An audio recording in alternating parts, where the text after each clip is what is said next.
दोस्तों आज के इस वीडियो में बात करने वाले हैं कि जो आप लोग को 27 फरवरी को विज्ञान का पेपर है। आप लोग को हिंदी का पेपर बहुत ही अच्छा गया और उम्मीद करते होंगे बहुविकल्पी थोड़ा सा हार्ड आया था। और देखिए इस बार बहुविकल्पी विज्ञान में भी हार्ड आएगा। तो इस वायरल प्रश्न पत्र को जो यूपीएमएसपी द्वारा जारी किया गया है इसको पढ़कर आप लोग जाइएगा। चलिए देखिए यहाँ पे एकदम पूरा पेपर की तरह दिया है कि समय 3 घंटा 15 मिनट दिया है। यहाँ पे प्रारंभ के 15 मिनट परीक्षार्थियों के प्रश्न पत्र पढ़ने के लिए। प्रश्न पत्र 2 खंडों में अ तथा खंड ब में आप लोग जानते हैं कि जो 20 क्वेश्चन होगा वो खंड अ रहेगा और 50 नंबर के जो क्वेश्चन होगा वो खंड ब रहेगा। क्लियर, आपको सब कुछ ओमार सीट वगैरह सब कुछ भरने के लिए दिया है। और यहाँ चलिए हम सीधे क्वेश्चन को स्टार्ट करेंगे। यहाँ पे देख सकते हैं आप लोग, पहला हमारा क्वेश्चन है। देखिए बहुविकल्पी में पहला क्वेश्चन दिया है कि 2 पृष्ठों से घिरा हुआ कोई पारदर्शी माध्यम जिसका, देखिए आप लोग को अभी बता दे रहे हैं कि जो ओमार सीट पे बहुविकल्पी प्रश्न है थोड़ा सा हार्ड आएंगे, तो आप लोग पहले सतर्क रहिएगा, इस प्रश्न को पढ़कर जाइएगा और जितना हो सके इंपोर्टेंट क्वेश्चन लगा कर जाइएगा। और मॉडल पेपर के ही अकॉर्डिंग आप लोग का पेपर बनने वाला है। क्लियर, तो देखिए पहला क्वेश्चन कि 2 पृष्ठों से घिरा हुआ कोई पारदर्शी माध्यम जिसका एक या दोनों पृष्ठ गोली है कहलाता है गोलीय दर्पण, त्रिज्या, गोलीय लेंस और समतल दर्पण। तो क्या कहलाता है, जब 2 पृष्ठ से घिरा हुआ कोई पारदर्शी माध्यम होगा और इसका एक या दोनों पृष्ठ गोलीय होगा तो क्या कहलाता है, गोलीय लेंस कहलाता है। नेक्स्ट क्वेश्चन को देखते हैं। दूसरा नंबर क्वेश्चन है कि दंत विशेषज्ञ मरीजों के दांतों को बड़ा प्रतिबिंब देखने के लिए किस दर्पण का प्रयोग किया जाता है। कहने का मतलब है कि जिस मरीज को थोड़ा सा दांत में प्रॉब्लम हो गया है तो उसको बड़ा आकार में प्रतिबिंब को देखने के लिए कौन सा प्रयोग किया जाता है, अवतल दर्पण, समतल दर्पण, उत्तल दर्पण। सभी आप लोग जानते होंगे कि जब कभी भी छोटे से बड़े आकार में दिखना होता है तो हम वहां पे अवतल दर्पण का प्रयोग करते हैं। क्लियर, चलिए नेक्स्ट चलते हैं। अगला क्वेश्चन देखो कि किसी उत्तल लेंस के सामने 2f और अनंत के बीच कोई बिंब वस्तु रखा गया, इसका प्रतिबिंब कैसा बनेगा। जैसे मान लो कि यहाँ पे कोई वस्तु है, यहाँ पे कोई क्या है, वस्तु है, ठीक, मतलब कि लेंस है। कह रहा है कि उसके लेंस के सामने 2f अर्थात कोई 2f पर क्या कही गई हो, वस्तु रखी गई हो। तो कह रहा है कि इसका कैसा प्रतिबिंब बनेगा। तो कैसा प्रतिबिंब बनेगा देख लीजिएगा। आप लोग को पहला दिया है कि वास्तविक उल्टा और छोटा, वास्तविक उल्टा और बड़ा, आभासी उल्टा और बड़ा, आभासी सीधा और बड़ा। तो वास्तविक होता है तो उसके साथ में उल्टा भी होता है और छोटा भी होता है। क्लियर, वास्तविक साथ में उल्टा होता है लेकिन बड़ा नहीं होता है, वास्तविक साथ उल्टा होता है लेकिन बड़ा। आभासी के साथ उल्टा कभी नहीं होता है, आभासी होगा तो सीधा प्रतिबिंब बनेगा। तो ऑप्शन नंबर कौन सा होगा, ए होगा। क्लियर, चलिए अगला क्वेश्चन में चलते हैं कि मानव नेत्र अभिनेत्र लेंस की फोकस दूरी को समायोजित करके विभिन्न दूरियों पर रखी वस्तुओं को फोकसित कर सकता है। ऐसा हो पाने के कारण है पहला जरा दृष्टि दोष और दूसरा है समंजन, तीसरा है निकट दृष्टि दोष और चौथा है हमारा दीर्घ दृष्टि। तो ऑप्शन नंबर हमारा ए होगा, कौन सा, ए। ऑप्शन नंबर ए होगा जरा दृष्टि दोष। बढ़ते हैं नेक्स्ट क्वेश्चन की। 5वां नंबर क्वेश्चन देखिए कि कॉलम ए में दी गई राशियों का सुमेलन कॉलम बी में दिए गए एसआई मात्रकों से कर सही विकल्प को चुनिए। आप लोग देख सकते हैं कि जो हिंदी के पहले पेपर आता था वो बहुविकल्पी, उस तरीके से इस बार पेपर नहीं आया है और ना ही विज्ञान का भी आएगा। आप लोगों से हम कह रहे हैं कि मॉडल पेपर के अकॉर्डिंग समझिएगा कि पेपर थोड़ा सा हार्ड आएगा। क्लियर, तो आप लोगों को हम बता रहे हैं, देखिए इसमें सुमेलन करते हैं। ये जो पहला है विभवांतर के मात्रक क्या होता है, विद्युत विभवांतर, वोल्ट। और जो दूसरा है वो होता है धारा के मात्रक क्या होता है, एम्पियर। क्या होता है, एम्पियर। जो तीसरा है वो होता है शक्ति, क्या होगा, जिसके पास शक्ति रहता है वो दूसरे के क्या लगा देता है, वाट लगा देता है। और प्रतिरोध के मात्रक क्या होता है, ओम। तो आप देख सकते हैं ना कि पहले में चौथा, तो देख सकते हैं पहले में चौथा इसमें है, दूसरे में पहला इसमें है और तीसरे में दूसरा इसमें है और चौथे में तीसरा इसमें है। तो ऑप्शन नंबर हमारा क्या होगा, डी ऑप्शन सही होगा। ठीक है, आप लोग हिंदी से ही सीख लीजिए कि अब की बार विज्ञान का भी पेपर आसान नहीं आने वाला है। मेरे दोस्त पहले से सतर्क रहिएगा, एकदम कैसा पेपर आए धुरंधर कर देना है। क्लियर, 6ठा नंबर क्वेश्चन पे चलते हैं। चलिए अगला है कि कि दो चालक जिनके पदार्थ लंबाई तथा व्यास समान हैं किसी विद्युत परिपथ में पहले श्रेणी क्रम में और पार्श्व क्रम में संयोजित किए जाते हैं तो श्रेणी क्रम तथा पार्श्व क्रम संयोजन में उत्पन्न ऊष्माओं का अनुपात क्या होता है। तो आप लोग छठा नंबर कौन सा ऑप्शन सही होगा, 1:4 के अनुपात में विभक्त होता है, ठीक है ना। नेक्स्ट क्वेश्चन पे चलिए। 7वां नंबर देखिए, किसी विद्युत धारावाही सीधी लंबी प्रणाली का भीतर चुंबकीय क्षेत्र शून्य होता है, इसके सिरे की ओर जाने पर घटता है, इसके सिरे की ओर जाने पर बढ़ता है, सभी बिंदुओं पर समान रहता है। सभी बिंदुओं पर क्या रहता है, समान रहता है। तो ऑप्शन नंबर क्या होगा, समान बिंदुओं पर यह होना चाहिए, सभी बिंदुओं पर नहीं, समान बिंदुओं पे, समान या सभी भी हो सकता है, समान बिंदुओं पर क्या होना चाहिए, समान रहता है। तो ये क्या होगा, ऑप्शन नंबर डी। क्लियर। अगला क्वेश्चन पे चलते हैं, 8वां। देखिए भाई 8वां नंबर क्वेश्चन है, बेंजीन का संरचनात्मक सूत्र है, बेंजीन का संरचनात्मक सूत्र है, कौन सा होगा। देखिए ए में दिया है CHH करके, उसके बाद से आप लोग जानते हैं बेंजीन का कैसा होता है समझना सूत्र, यानी कि जो C है C6 और H6 आपको देख लेना है कि C 6 गो और H 6 गो किस में है। तो जरा हम देखते हैं, देखिए 1 1 2 3 4 5 6, 1 2 3 4 5, इसमें तो 5 C है। इसमें चलते हैं 1 2 3 4 5 6 7 8, ये तो फालतू हो जाएगा, दोनों फालतू हो जाएगा। हमको C भी 6 चाहिए और H भी 6 चाहिए।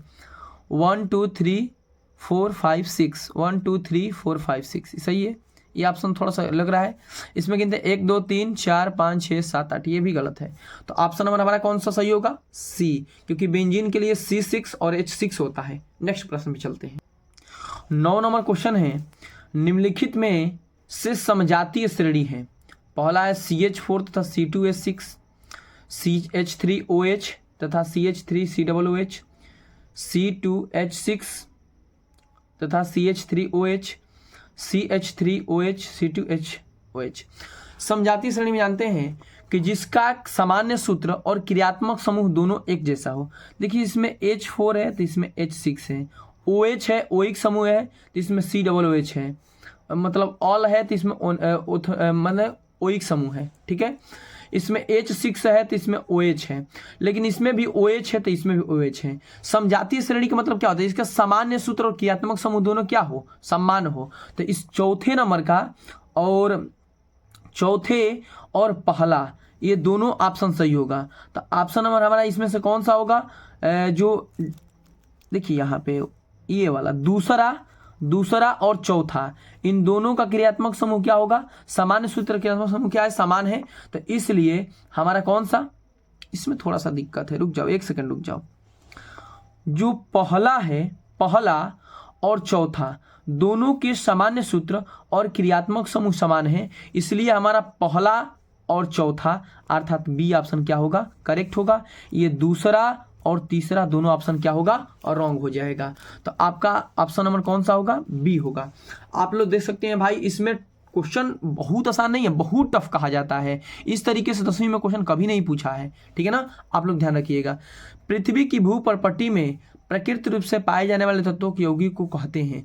पृथ्वी के भूपरपट्टी के अंदर से जो भी प्राप्त पाए जाते हैं आप लोग जानते हैं उसे क्या बोलते हैं, खनिज बोलते हैं। क्या बोलते हैं, खनिज। तो इसमें अयस्क, गैंग, धातु क्या होते हैं, खनिज। कौन सा ऑप्शन होगा, खनिज। चलिए नेक्स्ट चलते हैं, अगला देख लीजिएगा। अगला क्वेश्चन है हमारा कि दांतों का क्षय कब प्रारंभ होता है। क्षय का मतलब जानते हो ना, दांत खट्टा हो जाना। जब अम्लीय पदार्थ हम लोग ज़्यादा खाते हैं तो उस समय दांत क्या हो जाता है, खट्टा हो जाता है, बोलते हैं दांत कोठ हो गया, जिसको हम लोग भोजपुरी भाषा में बोलते हैं कि दांत कोठा हो जाना, कोठ हो जाना, ठीक है ना। तो हम बोलते हैं दांतों का क्षय कब प्रारंभ होता है, मुंह का pH 5.5 से अधिक होने पर। 5.5 होगा तो क्षारीय होगा तो इस समय नहीं होगा। मुंह का pH 5.5 से कम होने पर। 7 से कम होगा तो अम्लीय होगा, मुंह का pH 7 होने पर, इनमें से कोई नहीं। अम्लीय जानते हैं कि 7 से जब कम होता है तो 5 4 3 तीस में क्या होता है, अम्लीय होता है। और ज़्यादा हम लोग अम्लीय पदार्थ खाते हैं उस समय दांत हमारा क्या हो जाता है, खट्टा हो जाता है, अर्थात हमारा क्या हो जाता है, क्षय होने लगता है। तो ऑप्शन नंबर कौन सा होगा, बी ऑप्शन करेक्ट होगा। नेक्स्ट चलते हैं, 12 नंबर क्वेश्चन है कि अभिगत जिंक सल्फ्यूरिक अम्ल के साथ अभिक्रिया कर जिंक सल्फेट तथा हाइड्रोजन गैस के बनता है, यह एक विस्थापन अभिक्रिया है। तर्क, जिंक ऑक्सीजन के साथ अभिक्रिया कर जिंक ऑक्साइड बनाता है। तो कौन सा होगा? तर्क तथा पहला है कि दोनों अभिकथन तथा तर्क सही है तथा तर्क अभिनय स्पष्टीकरण है। बी ऑप्शन, अभिकथन तथा तर्क दोनों सही परंतु तर्क अभिकथन का स्पष्टीकरण नहीं है। तो ऑप्शन नंबर कौन सा होगा हमारा? B question. बहुत टफ क्वेश्चन है भाई, आप लोग एकदम होशियार रहिएगा, नहीं तो बहुविकल्पी एक भी टच नहीं हो पाएगा। आप लोग ध्यान दीजिएगा, ठीक है ना। 13 नंबर पे चलते हैं। 13 नंबर के निम्नलिखित रासायनिक समीकरण को पूरा कीजिए। संतुलित रासायनिक समीकरण है, ठीक है ना। देखिए जरा, इसमें है कि NaOH, इसमें NaOH है प्लस CH3COOH और एरो है CH3COONH2O। तो इसमें कौन सा होगा? तो ऑप्शन नंबर हमारा बी होगा। अगर हम यहाँ पे CH3COOH, तो यहाँ काउंट हमारा सही हो जाएगा। कौन सा? 13 का भी ऑप्शन CH3COOH। यहाँ पे अगर हम पुटअप कर देते हैं तो हमारा संतुलित समीकरण हो जाएगा। आप लोग काउंट करके देख लीजिएगा। नेक्स्ट प्रश्न पे चलते हैं। चलिए भाई, यहाँ से अब जीव विज्ञान का शुरू हो जाता है। कह रहा है कि अंतः शोषण के दौरान वायु प्रवाह का सही मार्ग कौन सा है। जैसे कि मान लो कि पहले अंतः शोषण यानी कि सांस जब हम लेते हैं तो उस समय वायु प्रवाह जब हमारे अंदर होता है तो कैसे होता है, मतलब पहले कहा जाता है, ठीक है ना। देखिए, पहले नासा द्वारा, कंठ, ग्रसनी, श्वास नली, फेफड़े। नासा मार्ग, नासा द्वारा, श्वास नली, ग्रसनली, कंठ, कुपियाएं। पहले कंठ, नसादार, ग्रसनली, फेफड़े। तीसरा है नसादार, मतलब कि पहले नाक में, उसके बाद ग्रसनी में, उसके बाद से कंठ में, श्वास नली में, कुपाएं में, कुपिकाएं में। तो 8 हमारा डी ऑप्शन क्या होगा? करेक्ट आंसर होगा, ठीक है ना। अगले क्वेश्चन पे चलते हैं। 15 नंबर है कि निम्नलिखित कथन तथा कारण को पढ़कर दिए गए विकल्पों से सही विकल्प का चयन कीजिए।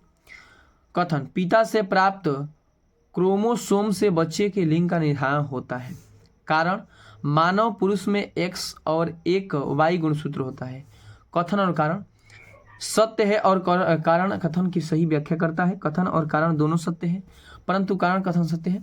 आप लोग जानते हैं कि थोड़ा सा मादा जनन तंत्र और नर जनन तंत्र आप लोग पढ़े होंगे कि क्या होता है कि कुछ नर में कुछ तंत्र पाए जाते हैं और मादा में कुछ गुणसूत्र पाए जाते हैं। तो इसके अकॉर्डिंग आप लोग देख लीजिए कौन सा होगा, ये कमेंट में हमको बताइएगा, ठीक है ना। नेक्स्ट क्वेश्चन पे चलते हैं। देख लीजिए यहाँ पे कि विद्युत आवेश के प्रवाह की सही दिशा कौन सी है। जैसे कि विद्युत आवेश जब प्रवाह होता है तो इनकी सही दिशा कौन सी होती है, क्लियर, उसको आपको देखकर बताना है। तो देखिए, इसमें ये वाला तो बिल्कुल नहीं होगा, ये वाला भी नहीं होगा। हमारा सी ऑप्शन जो होगा वो क्या होगा? करेक्ट आंसर होगा। C option is the correct answer. चलिए 17 नंबर पे चलते हैं। कह रहा है कि थायरॉक्सिन के बारे में कौन सा कथन सही नहीं है। थायरॉक्सिन के संश्लेषण के लिए लौह आवश्यक होता है, यही ऑप्शन हमारा क्या होगा? कथन सही नहीं होगा, ठीक है ना, अर्थात ये वाला ऑप्शन करेक्ट होगा। क्लियर। 18 नंबर क्वेश्चन पे चलते हैं। हमारा अगला क्वेश्चन है 18 नंबर।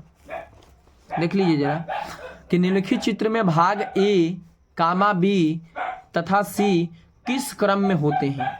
पहला है, देखो ये क्रम दिखाया है, ये भी है, एक ये है, एक ये है। पहले बीज पत्र, प्रांकुर और मूलांकुर, प्रांकुर, मूलांकुर और बीज पत्र, प्रांकुर, बीज पत्र और मूलांकुर, बीज पत्र और प्रांकुर। क्लियर। उसके बाद से देखिए जरा हमारा कौन सा ऑप्शन सही होगा, तो सी ऑप्शन करेक्ट होगा, प्रांकुर, बीजपत्र और मूलांकुर। क्लियर। आप लोग की जो ये वीडियो बन रही है 10 बजे रात को बन रही है, क्योंकि बहुत मतलब कि काफ़ी हम लोग के यहाँ दिक्कत परेशानी चलती है। आप लोग ज़्यादा से ज़्यादा इसको लाइक कीजिएगा, 500 तक मैं लाइक का चैलेंज देता हूँ, और उसके बाद इसके जो लिखित प्रश्न है उसको हम कराऊंगा। 500 लाइक जरूर पहुँचाइएगा दोस्त। चलिए नेक्स्ट टॉपिक पे चलते हैं। अगला टॉपिक है मेरा 19 नंबर क्वेश्चन, बहुविकल्पीय ब्लास्टी चल रही है कि जनन की अलैंगिक विधि से उत्पन्न संतति में परस्पर अधिक समानता होती है, क्योंकि अलैंगिक जनन में ही केवल एक जनक भाग लेता है। उसके बाद से अलैंगिक जनन में युग्म शामिल नहीं होते हैं। अलैंगिक जनन में लैंगिक जनन से पहले होता है, अलैंगिक जनन लैंगिक जनन के बाद होता है। तो हमारा कौन सा ऑप्शन सही होगा भाई? जो ऑप्शन नंबर हमारा है, अलैंगिक जनन में ही केवल जनक भाग लेता है और अलैंगिक जनन में युग्मिक शामिल नहीं होते हैं, ये हमारा ए ऑप्शन करेक्ट होगा। पहला और दूसरा दोनों क्या होगा, सही होगा। हमारा बहुविकल्पी का लास्ट क्वेश्चन है कि एक आहार श्रृंखला में तीसरे पोषी स्तर पर हमेशा कौन होता है। एक आहार श्रृंखला में तीसरे पोषी स्तर पर हमेशा कौन होता है। मांसाहारी प्राणी, शाकाहारी प्राणी, अपघटक प्राणी, उत्पादक प्राणी। तो हमारा जो तीसरे पोषी स्तर पर हमें जो रखा गया है जीव को, वो रखा गया है मांसाहारी प्राणी को। क्लियर। अब चलते हैं हम खंड ब पे और ऋणात्मक प्रश्न। चलिए अभी देख सकते हैं यहाँ से अब खंड ब आप लोग के 50 नंबर के लिखित प्रश्न हो जाएंगे। क्लियर। 50 नंबर के लिखित प्रश्न में, और इसमें से कुछ ना कुछ आप लोग एकदम ये वायरल मॉडल पेपर है, इसमें से कुछ ना कुछ आएगा ही, या कुछ नहीं आएगा तो हमें ये मालूम चलेगा कि कौन सा क्वेश्चन कितने नंबर का आता है। देखिए यहाँ पे दिया कि दृष्टि दोष किसे कहते हैं, कितने प्रकार के होते हैं, तो आप लोग जानते हैं कि दूर दृष्टि दोष, निकट दृष्टि दोष, कारण, निवारण सब कुछ लिख दीजिएगा। हमें आकाश में इंद्रधनुष केवल वर्षा के पश्चात क्यों दिखाई देती है। दूसरा है 4 नंबर में क्वेश्चन है हमारा, उत्तल लेंस से विषारी लेंस क्यों कहा जाता है। अवतल दर्पण से उत्तल दर्पण का उपयोग बताइए। आप लोग इसको बढ़िया से लिख देंगे। ये दिया है न्यूमेरिकल किस 4 ओम प्रतिरोधक के सेकेंड इतना है, तो प्रत्येक जीरो का विभवांतर ज्ञात कीजिए। 20 ओम प्रतिरोधक की कोई विद्युत स्त्री 5 ए विद्युत धारा लेती है तो 30 सेकेंड में उत्पन्न, इतना है। उसके बाद से यहाँ से हमारा 6 नंबर के क्वेश्चन स्टार्ट हो, 4 नंबर के ये है भाई। उसके बाद से यहाँ से दिया है कि दो चुंबकीय क्षेत्र रेखाएं एक दूसरे के प्रच्छेदित क्यों नहीं करती है। चुंबकीय क्षेत्र रेखाओं के गुणों को लिखिए किसी चुंबकीय क्षेत्र में। ये हमारा 4 नंबर जो क्वेश्चन है 6 नंबर के हैं।